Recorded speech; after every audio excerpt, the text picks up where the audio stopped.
박근혜 대통령의 의중을 전달하는 메시지 또는 메신저가 이제 윤 후보랑도 좀 가까워야 합니다.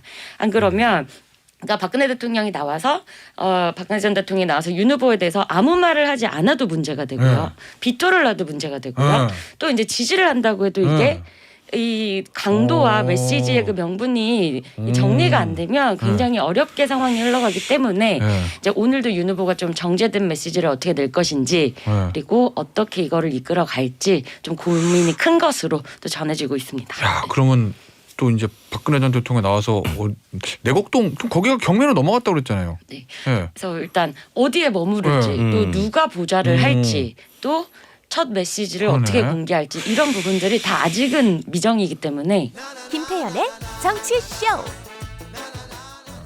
오늘 저희가 할 얘기가 많은데요. 첫 번째 소식은 요거예요. 아침에 제가 뉴스 언더블락에서도 좀 말씀을 드렸는데 지금 공식적으로 속보가 떴습니다.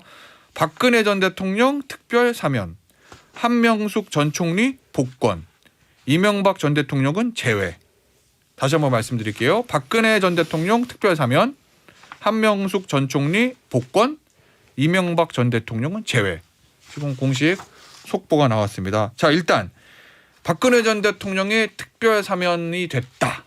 그럼 지금 뭐 이제 병원에 지금 입원 중이라고 하니까 아마 이제 그 병원에서 절차를 진행하고 그다음에 이제 뭐 나올 것 같은데 이거 배경 뭐라고 보세요? 배경부터 좀 짚어볼까요? 배경. 자, 일단 지금 이제 조금 전에 브리핑을 해서요. 이제 왜 사면을 했느냐의 이제 이유를 정부 측이 이렇게 밝혔습니다. 이제 국민 대화합의 대화합의 관점에서 장기간 징역형이 집행 중인 박근혜 전 대통령을 특별 사면 및 복권하고 형 집행을 완료한 한명숙 전 국무총리를 복권한다. 이게 이제 설명이었습니다. 그래요.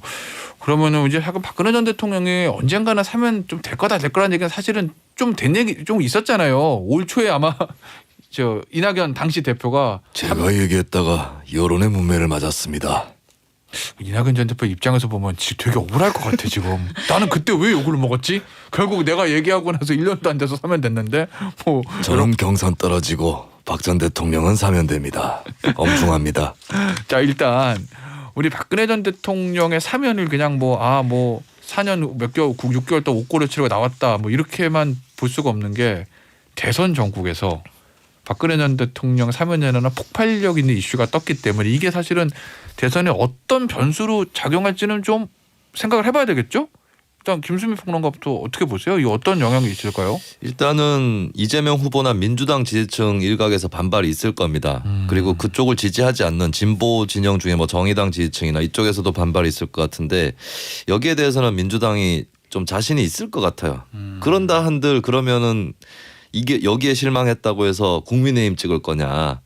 네, 이런 생각이 있을 거고 거꾸로 이제 국민들 중에서 박근혜 전 대통령 탄핵에는 찬성했으나 뭐 이렇게 처벌을 한다거나 혹은 형량이 좀 무겁다고 생각한다거나 이런 국민들도 제법 있거든요. 네. 중도층 쪽에. 네. 예, 그쪽 국민들에게는 조금 더 다가가려고 하는 그런 행보인 건데 근데 저는 제 예측이 좀 빗나간 게 여기에 대해서 저는 올해 안으로 박근혜 전 대통령이나 이명박 전 대통령 사면이 이루어질 거다. 그러니까 옳고 그름을 떠나서 예측을 한 적이 많았었거든요. 네. 근데 저는 이재명 후보가 건의를 할 줄 알았어요.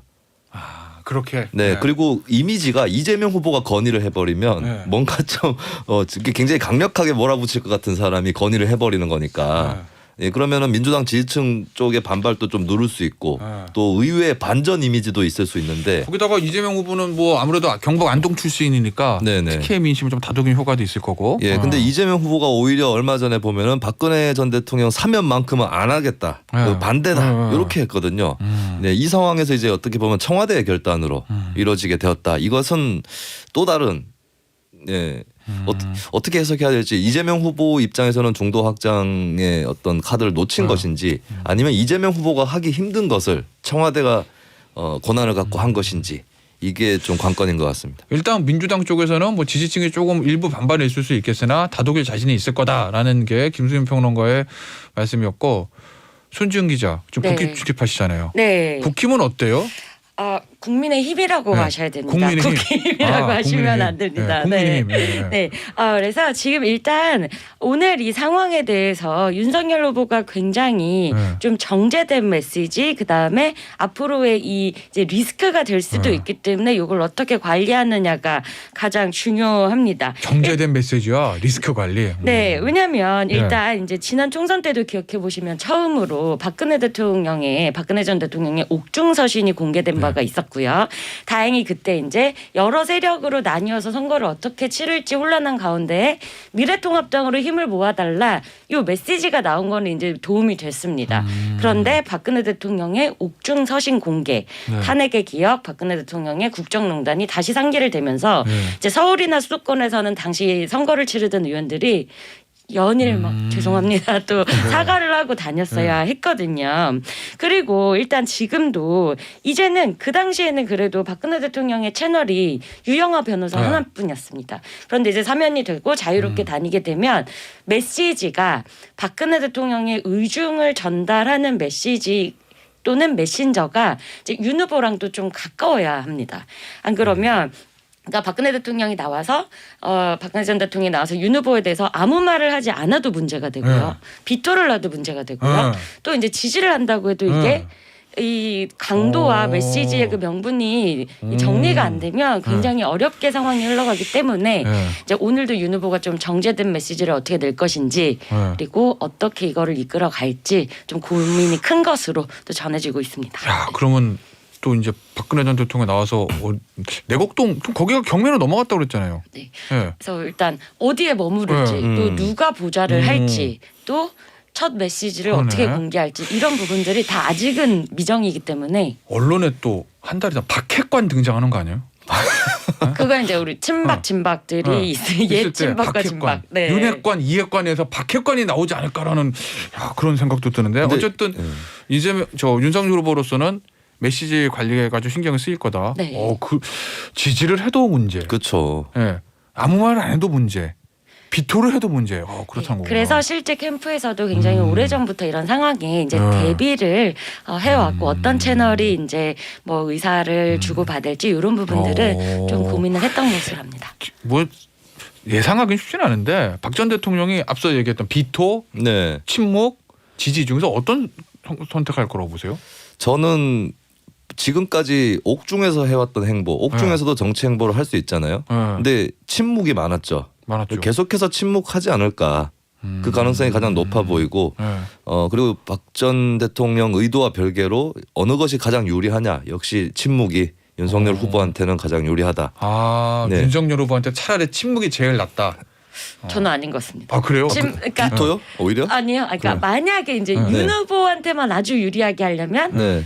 국민들에게 정말 대국민 사과를 하고 인정을 하고 그리고 그럼에도 불구하고 윤석열을 지지한다. 아마 이게 최상의 시나리오가 될 저는 텐데 아니라고 봐요. 네, 쉽지 않죠. 예. 아니 저는 그거는 안 할 것 같은데. 저는 박근혜 전 대통령이 윤석열 후보 지지를 하면 네. 중도층에서 엄마 뜨거라 하는 사람들이 꽤 있을 거다라고 보거든요. 그래서 침묵하는 것이 아무리 대국민 사과를 하더라도 네 그리고 뭐 이거는 차라리 이게 나아요. 그러니까 지지하는 것보다는 저 사람 저를 박해한 사람입니다. 이렇게 비토를 하는 게 차라리 중도로 가는 데는 더 도움이 될 거다. 아까 예를 들면 네. 저 윤석열 후보가 특검 수사팀장 할 때 네네. 물론 구속은 아마 특검에서 한 게 아니라 검찰에서 한 건 맞는데 네. 수사는 특검에서 시작을 한 거니까 네. 저의 하고 구속이 일조한 사람이다 이게 낫다고요? 그 구형도 특검에서 하는 거 아닌가요? 그렇죠. 그때 당시에. 정확히가 아니요. 구속과 나머지는 검찰로 넘어갔어요. 특검 때는 네네. 최순실 씨까지만 신병 처리가 이렇게 됐고 그 다음에 검찰로 넘어가가지고 중앙지검에서 아마 기소를 했죠. 그래서 수사하고. 그 부분에 네. 대해서는 이제 국민의힘 후보 선출을 위한 경선 과정에서도 토론회에서도 여러 번 언급이 됐었고, 근데 이제 문제는 이겁니다. 이게 야권 분열의 어떤 조짐이 되면 이제 대선을 치를 수 없게 되거든요. 네. 그래서 오늘 아침에도 이제 김재현 최고위원이 이 야권 분열을 이 사면을 계기로 야권 분열을 획책하려는 사람은 민주주의의 적이다. 이런 이제 페이스북 메시지 올렸고 불순한 의도가 있다고 하더라도 그건 우리가 야권에서 해결해야 할 몫이다. 이런 메시지 남겼습니다. 알겠습니다. 야, 요거는 이제 윤석열 후보 측에서 어떻게 요거 대응을 할지 박근혜 전 대통령이 어떤 메시지를 낼지가 역시 앞으로 최고 관심거리겠네요. 우리 이 얘기 한번 더 해볼게요. 좀 결은 비슷한 얘기일 수도 있는데 윤석열 결국은 이제 지지층이 어떻게 보냐 이거잖아요. 박근혜 전 대통령 나와서 메시지를 내고 뭐 윤석열 후보가 어떤 영향을 끼칠까 이게 이제 결국 지지층이 어떻게 반응할까인데 어제 전남 선대위 발대식 가가지고 윤석열 후보가 국민의힘에 관해서 뭐라고 얘기한 게 있거든요. 네. 그거 좀 일단 좀 들어보고 올게요. 정권을 교체를 해야 되겠고 민주당에는 들어갈 수가 없기 때문에 제가 부득이 이 국민의힘을 선택했습니다마는 엄청나게 많은 혁신이 필요하다. 부득이하게 정권 교체를 해야 되는데 민주당은 못 가고 부득이하게 국민의힘을 선택했다. 일단 김민영 평론가 어떤 생각으로 이런 얘기를 한 거로 보세요? 이게 말실수예요? 아니면은 본인의 그냥 평소 생각이에요? 아니면 의도가 있는 거예요? 뭐예요? 이거 저는 이 얘기를 듣고 풀뿌리의 향기를 맡았습니다. 뭐냐면 네. 제가 기초의원 출신이잖아요. 네. 이 동네에서 정치하다 보면은 그러니까 다른 예를 들면은 무슨 당의 의원이 있어요. 그러면 사석에서 하는 얘기인데 자기가 비록 공천을 받기 위해 땡땡땡 당에 들어갔지만 네.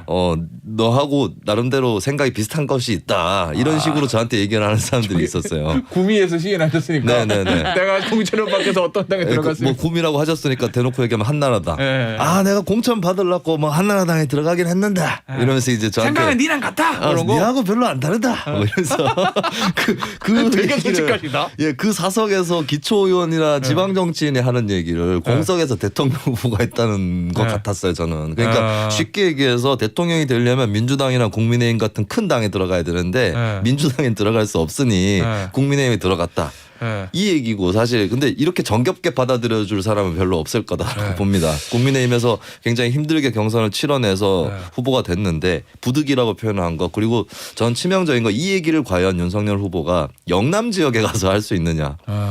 호남 지역에 가서는 내가 부득이 국민의힘에 입당했다라고 얘기하고 얼마 전에는 부산에 가서 전두환 전 대통령이 정치는 잘했다고들 한다 이 얘기를 했거든요. 그래서 이런 것들이 좀 부정적으로 비춰질 수 있다. 이 지역에서 하는 얘기와 저 지역에서 하는 얘기가 다르다. 네. 예, 이 부분이 저는 좀 치명적인 것 같아요. 손정 기자 네. 어제 이 발언 나오고 네. 제가 느끼면은 국민의힘 의원들이나 선대위 관계자들이라는 술렁술렁했을 것 같다는 생각이 들어요. 그래서 이제 아까 말씀하신 대로 앞에 딱 그 워딩만 나와서 뭐라는 거냐 이렇게 됐는데 그러니까 이게 아직도 윤 후보가 해결을 못한 가장 큰 문제예요. 그 전체 맥락을 들어보면 뭐였냐면은 그러니까 정권 교체를 해야 된다. 그럼 당연히 민주당은 아니겠죠. 근데 이제 국민의힘이 그 당시에 이제 엉망이었다 당이. 네. 그래서 이제 자기가 들어갈 수 없어서 뭐 하다가 부득이하지만 않고 아직도 우리가 개혁이 더 필요하다 뭐 이런 추가 설명을 쭉 들어봐야 뭐 중도 확장, 외연 확장을 위한 네, 당 개혁 필요하다 뭐 이런 거. 네, 이걸 들어보고 이렇게 다 누군가는 두 번 세 번을 생각해줘야 네. 본인이 뭐 그렇게 말하려던 의도가 이제 드러나는 거예요. 근데 누가 대체 이거를 뭐 그 발언을 하나하나 처음에 딱 얘기한 게 있는데, 그러니까 계속 이런 이 메시지 관리에서 약점이 계속 노출되고 있습니다. 의원들은 여기에 대해서 어떤 의견을 표명하던가요? 뭐 그렇게 말할 수 있지라는 거예요? 아니면은 그거 불만이에요? 뭐 어때요? 이제 국민의힘 의원들도 이제 그 메시지 자체 전체 맥락을 보면 그런 뜻이 아니었다는 거는 이제 아니까 이걸 그럼 언제까지 이런 식으로 말 실언이라고 표현되고 망언이라고 표현되는 게 반복될 것이냐 이에 대한 우려는 굉장히 큰 상황입니다.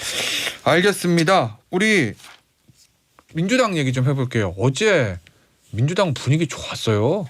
이낙연 전 대표하고 이재명 후보가 저 딱 낮에 회동해가지고 뭐 원팀 이렇게 뭐 한 거잖아요. 어제 된 거죠? 이제 이렇게 되면 원팀이 됐다고 봐야 되는 거죠, 민주당은. 어때요? 이제 네. 그런 거? 네. 일단은 국민의힘도 비슷한 과제가 있었잖아요. 2위 후보의 결합. 네. 네. 근데 국민의힘은 홍준표 의원은 아직 뭐 지역 선대위 고문인가 그 직책만 네, 갖고 그렇죠. 있고 결합을 안 하고 있는 상태에서 일단 민주당이 먼저 이뤄냈다라고 볼 수 있겠고 저는 이낙연 전 대표가 등판 시점을 좀 기다린 게 있다고 봅니다. 이재명 후보가 지지율이 처지고 있는데 등판을 해서 도와주고 지지율이 올라가면 이낙연 덕분에 올라갔다. 이렇게 돼버리면 대선 후보의 면이 안 사는 네. 그런 게 있거든요. 그러니까 어느 정도는 격차를 좁혀놓거나 혹은 크로스해놓은 상태에서 등판을 한 거. 이거는 아마 시점을 기다리지 않았을까 이낙연 전 대표 입장에서도. 시점을 네. 본인이 등판해서 제일 효과가 좋을 만한 시점 이렇게 그리고 봐야 되는 거예요? 후보에게 부담이 안 될 시점. 부부도 안 네, 되시죠. 어쨌든 후보가 잘해가지고 지지율 격차를 좁히거나 역전시켰다라고 할 수 있는 시점을 노린 것이 아닌가. 근데 저는 한 가지는 좀 아쉬웠던 거는 일단은 대장동 의혹 같은 경우 이낙연 전 대표도 경선 때 앞장서서 제기를 했거든요. 네. 근데 김문기 씨의 사망 사건이 있었잖아요. 그렇죠. 예, 요 변수가 생긴 이상은 조금 더 미루는 게 어땠을까. 네, 김문기 씨 사망한 상태에서 이렇게 이낙연 전 대표가 사실 이낙연 전 대표가 여기 결합했다는 거는 이재명 후보의 대장동 의혹을 어느 정도 털어주는 효과도 있는 것인데. 대장동 문제를 사실 제일 세게 제기했던 건 사실 이낙연 전 그렇죠. 대표인데 경선 과정에. 네, 그래서 요 돌발 사건이 있었기 때문에 조금 늦추는 게 어땠을까 이런 생각도 들더라고요.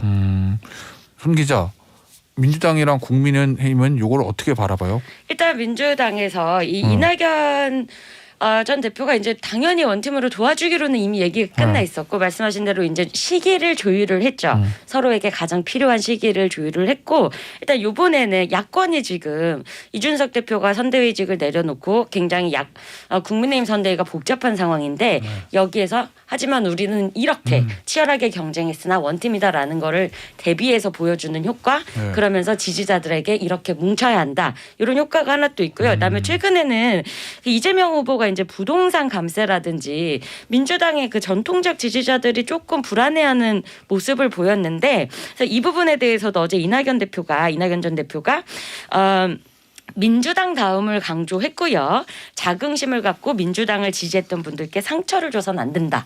그러니까 약간 상처받거나 이 불만이 있는 지지층을 달래는 역할을 맡을 것으로 보입니다.